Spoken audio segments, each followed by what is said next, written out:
Hello everyone. Do you have a problem where your WhatsApp notification are not working?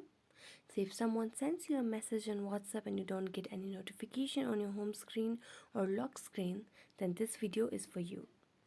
The very first step that you need to check is your do not disturb mode and the airplane mode. So open the notification center and turn it off if the airplane mode is enabled, and same is true for do not disturb. This mode can silence the notification, and that's why your notifications aren't working.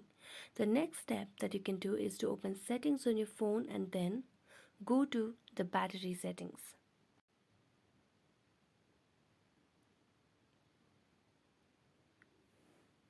So if you have the battery save mode enabled, then make sure to disable it.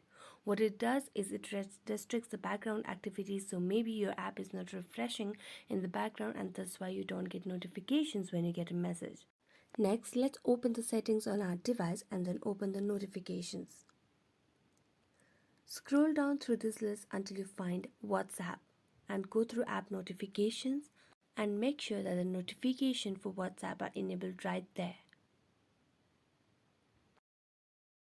So it is important to make sure that the lock screen and home screen notifications are enabled. If they weren't, then that's why you didn't get any WhatsApp notifications. And this should fix your problem where the notifications weren't working. Thanks for watching.